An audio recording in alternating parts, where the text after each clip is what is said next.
Help me reach my goal and subscribe. And hit the bell icon.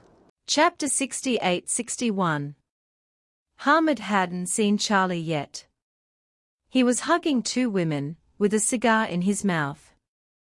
And he was very happy, just like a spring breeze. The family of three in front of Charlie was very surprised. They didn't know how Charlie knew a Middle Eastern man, and he looked quite rich. Elaine was impatient, so she asked him directly. "Good son-in-law, how do you know a Middle Eastern rich man? He married two wives and brought them out together. This man is too arrogant." Charlie smiled and said, "You also said that this is their custom and the law allows it." After that, he explained, "This friend is a client of mine. Didn't Orville ask me to go to the northwest frontier to look at the feng shui of a large coal mine? That coal mine is invested by this Middle Eastern rich man." Jacob and Elaine both suddenly realized that it seemed natural for Middle Eastern rich men to invest in mining in the northwest frontier. Not to mention that it was closer to the Middle East. Claire lowered her head and said nothing. She knew that Charlie was lying again. Moreover, everything Charlie said before about feng shui now seemed to be a lie. She felt helpless and sad, and even a little sad for a while. Charlie thought there was nothing wrong with his explanation. And the reason why he said Hamid was his friend was because he was worried that if Hamid saw him and took the initiative to greet him, he might be exposed. So he said to the three people, "You sit down first, I'll go say hello to him." After that, he immediately stood up and walked towards Hamid. Charlie knew that Hamid would not use his real identity when he came out for vacation. After all, he was a warlord, and that too an opposition warlord. He couldn't be so stupid. So, he deliberately did not say Hamid's name, but waved to him with a smile, "Hey, brother." Hamid suddenly heard someone greeting him. His heart tightened at first, and he thought that he was recognized for failing to hide his identity. Then he looked carefully and it turned out to be Charlie. He immediately widened his eyes and looked excited. "Hey, Brother Wade. Why are you here?" Charlie stepped forward and said with a smile, "I am here with my wife, father-in-law, and mother-in-law for vacations. What about you?" Hamid quickly let go of the two women beside him and said with a smile, "My two wives are pregnant one after another. I brought them here to have a vacation. You know, where I am, there are only mountains and deserts. The environment is too bad." After that, Hamid whispered a few words in the ears of the two women in Arabic, asked them to find a seat and sit down first. And then he hugged Charlie affectionately and said excitedly, come on, Brother Wade, let's go out and talk." The two came to the beach outside the restaurant.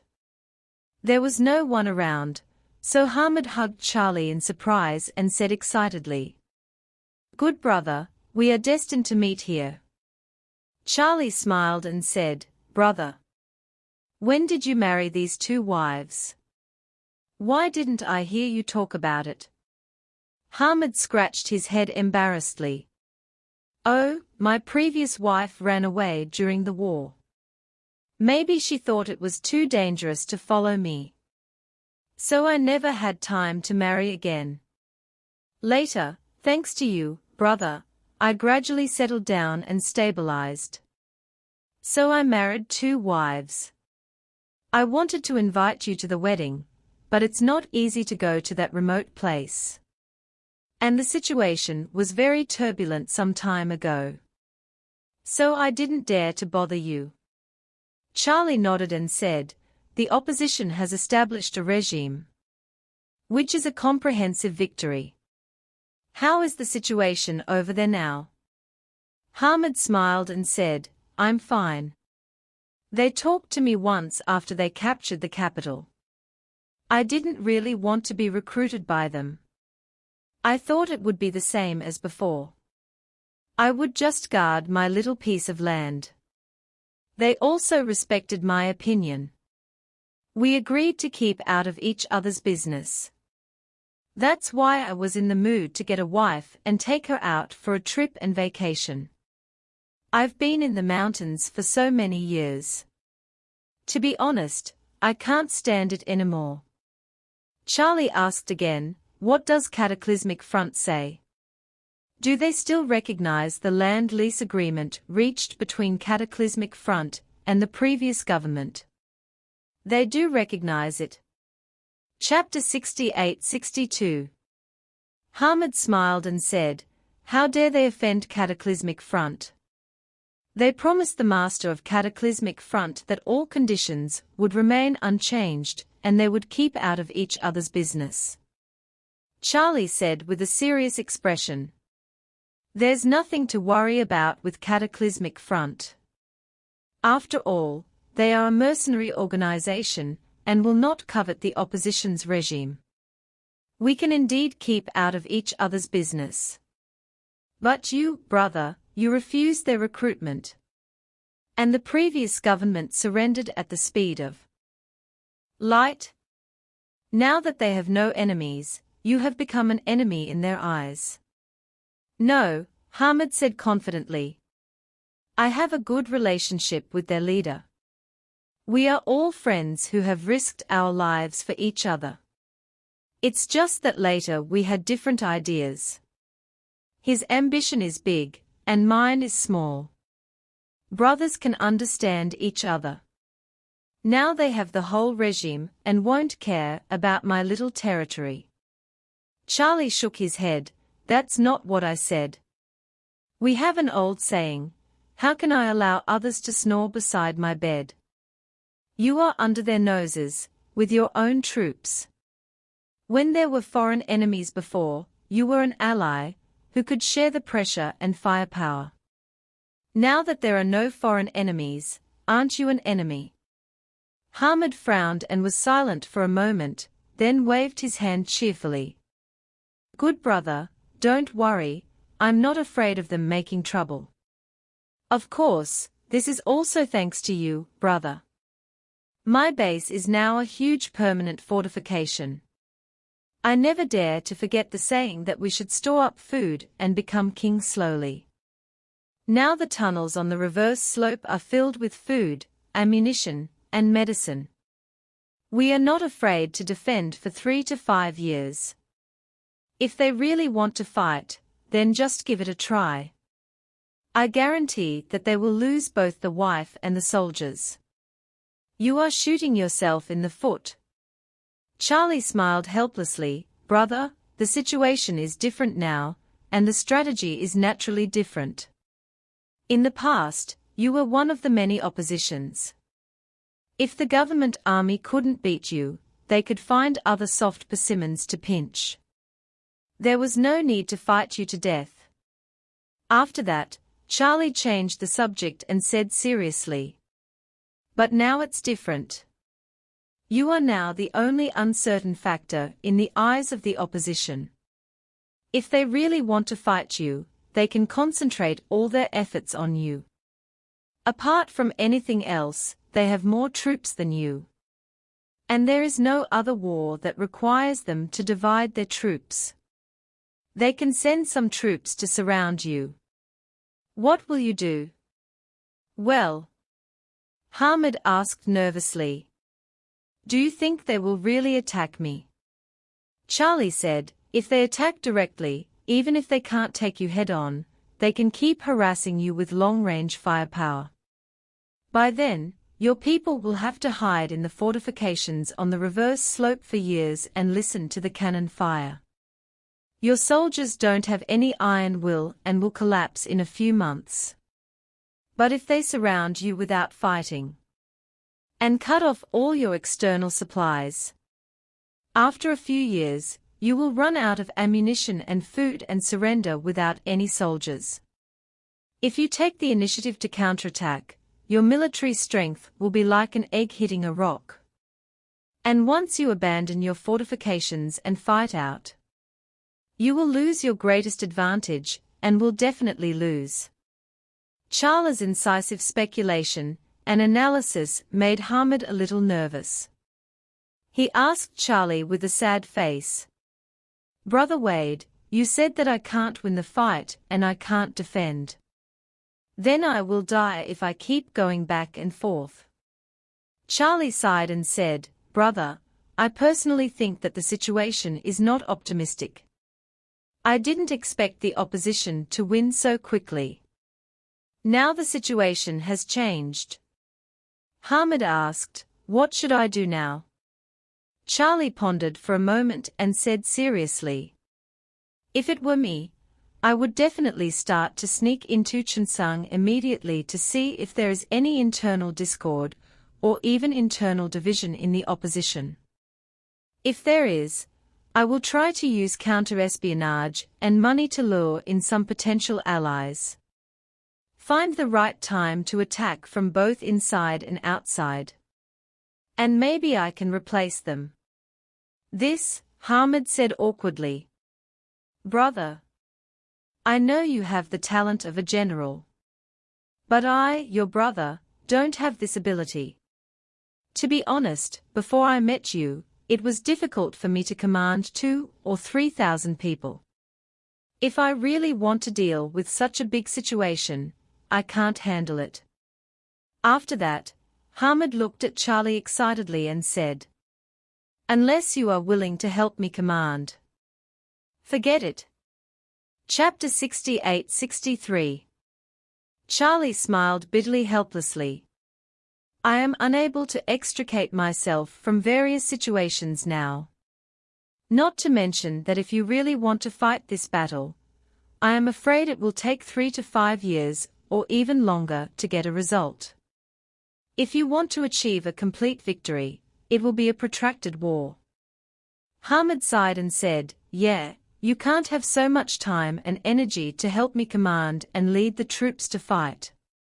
At this point, he quickly asked, "By the way, brother, can you ask Master Joseph to help me?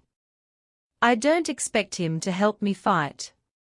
If the opposition really fights with me, can you ask Master Joseph to help mediate? Mediate, or support me?" Charlie waved his hand and said, "If it was the opposition in the past, there would be no problem for Cataclysmic Front to touch them. But the key is that the current opposition is no longer an opposition. They are the legitimate government.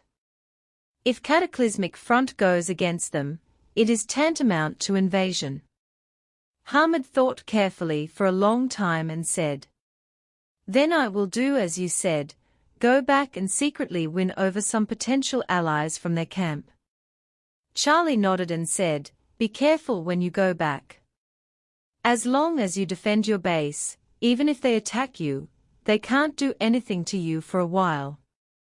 If they really do, I will help you think of a way." Hamid breathed a sigh of relief. "With your words, I am really relieved." Charlie asked him, "By the way, what identity did you use to come to the Maldives this time?" Hamid said, "I got an identity from Dubai. And now I am the boss of a construction company in Dubai." Charlie nodded. "When you meet and talk with my family later, just say that you met me when I went to the northwest frontier to check the feng shui of the coal mine you invested in. Do you understand?" Hamid smiled and said, "Don't worry, there will be no problem." "That's fine." Charlie breathed a sigh of relief and waved, saying, "Let's go back to eat. You come to my table and say hello to my family so that they won't get suspicious. By the way, don't call me brother in front of them, call me Master Wade." Hamid nodded heavily and said with a smile, "No problem, Master Wade." Seeing Charlie chatting cordially with the Middle Eastern tycoon for a long time, and coming back talking and laughing, Elaine couldn't help but sigh. My good son-in-law is really capable now. His customers have even popped up in the Middle East. This tycoon is very rich at first glance. Jacob smiled and said, needless to say, the Middle East is not a good place for growing crops or doing tourism. But there is a lot of oil underground. So the people there don't have much of anything, but a lot of money. Elaine echoed, you're wrong, and there are a lot of wives. Jacob didn't dare to respond to this and could only smile without saying anything. Seeing Charlie and Hamid coming over together, the couple was a little curious. Charlie brought Hamid to the family of 3 and introduced them with a smile. Dad, Mom, wife, this is the Middle Eastern boss I mentioned. Hamid quickly introduced himself. Hello everyone, my name is Ahmed Sawani, you can just call me Ahmed. Jacob stood up quickly with a bit of flattery, and asked in surprise. Oh, Mr. Ahmed, you speak Chinese so well. Hamid smiled and said, I have been in China for a long time, doing business. Hamid did not dare to say that he had studied in China. Otherwise, if someone asked what school he studied in and what major he studied, the more he talked, the deeper it would be. Jacob said, Mr. Ahmed, let me introduce myself. My name is Jacob Wilson, I am Charlie's father-in-law. Elaine also came over quickly. My name is Elaine Ma, I am Charlie's mother-in-law. Hamid looked at Claire and smiled. This beautiful woman, who is as beautiful as a fairy, should be Mrs. Wade. Claire guessed Hamid's identity in her heart. Because she knew that Hamid must have lied. He knew Charlie and must know that Charlie was the young master of the Wade family. However, she did not show any abnormality, but smiled very appropriately and said, Hello, Mr. Ahmed, my name is Claire Wilson, nice to meet you. Hamid nodded and said politely, Master Wade has helped me a lot in Feng Shui. I have always been very grateful to him. It is also our fate to meet him and you here. Let's put it this way. All your expenses in Whitehorse Island will be put on my account. Elaine was delighted. Really, Mr. Ahmed? Thank you so much. Jacob was still a little reserved, and hurriedly said politely, Oh, Mr. Ahmed, you don't have to be so polite. Chapter 68-64. Hamid thought to himself, is this little money still polite? My brother Wade has raised hundreds of millions of dollars for me to get infrastructure funds. I can have what I have today because of him. Brother Wade is my bread and butter. What does my little performance count for? So, he immediately smiled and said, You two don't have to be so polite to me. Master Wade has helped me a lot. After that, he immediately called the manager of the restaurant and reminded him.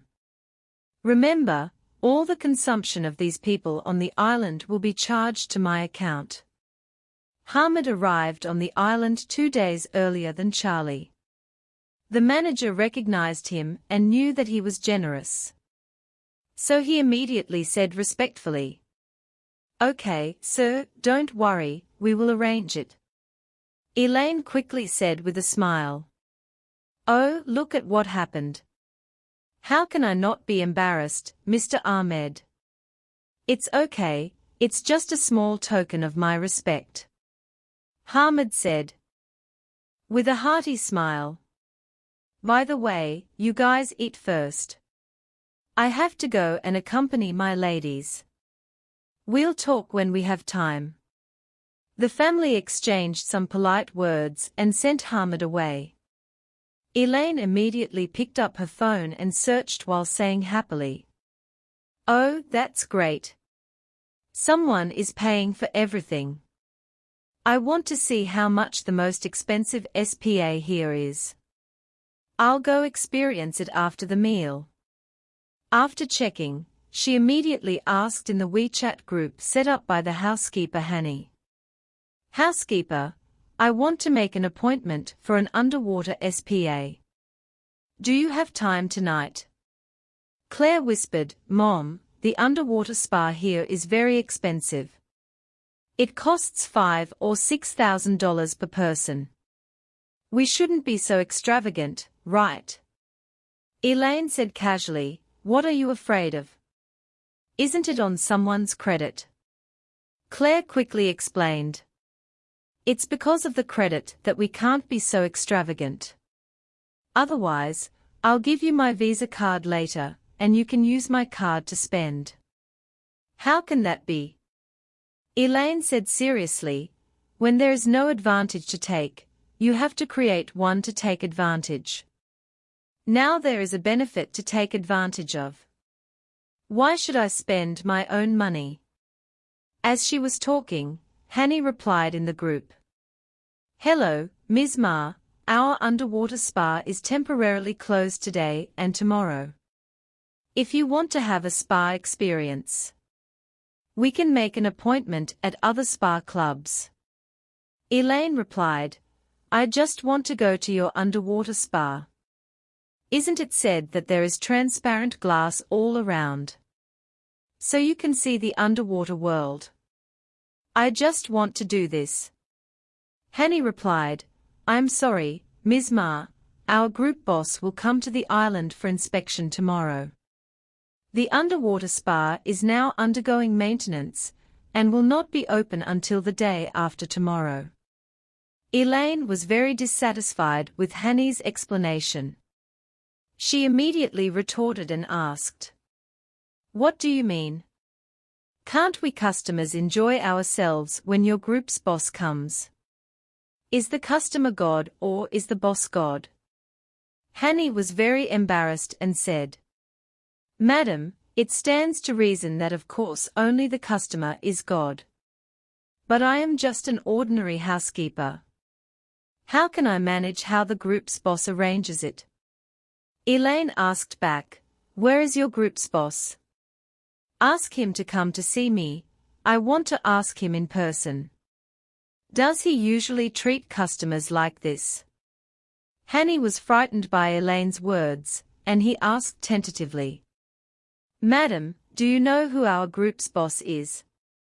Elaine said disdainfully, I come out to spend money on vacation. And I have to study who your boss is. What's the matter? Is your boss better than the famous Bill Gates? Hanny coughed awkwardly twice and explained in a low voice. Madam, according to the authoritative Hurun Rich list last year, our boss ranked 3rd in the world. And the Mr. Bill Gates you mentioned ranked 8th in the world. What the hell? Chapter 68-65. Elaine was shocked and blurted out. Didn't your boss just open a hotel? How could he be ranked 3rd in the global rich list? Hanny introduced, Madam, you don't know that not only the island you are on, but also the White Horse Hotel in the world is just a small industry under our boss. The famous luxury brands such as LV and Hermes are now our boss's industry. He is an international luxury giant. Bernard. When Charlie heard this name, a playful arc appeared on the corner of his mouth. It turned out that the island he carefully selected was actually the industry of this wronged brother. If he had known earlier, he would have asked him to take out this island when bidding for the rejuvenation pill. Damn. At this time, Elaine murmured and sighed. This old dog is so rich. It seems that this luxury industry is indeed a highly profitable industry. I don't know how much money the old dog made from the brand name bags I bought. Hanny was shocked and quickly reminded her. Madam, please be careful with your words. Oh. Elaine came back to her senses and laughed twice. If you say he is the 3rd richest man in the world, Then I must be careful with my words. After that, she tilted her head and thought for a while, then asked the housekeeper Hanny. Apart from the underwater SPA, which one is the best? Hanny replied, the best is our beach spa. Elaine nodded immediately and waved her hand. Okay, make an appointment for me. I'll go there after dinner. Jacob raised his hand at the side. Make an appointment for me too, so I can experience it too. After that, he looked at Charlie and Claire. Charlie, Claire, do you want to come together? Charlie smiled and said, I won't go. Claire also nodded and said, I won't go either, you guys go. Elaine smiled and said, Okay, you two can enjoy your world of two. Claire's expression was a little embarrassed. Originally, she was looking forward to coming to the Maldives this time and spending a romantic time with Charlie on the beautiful tropical island.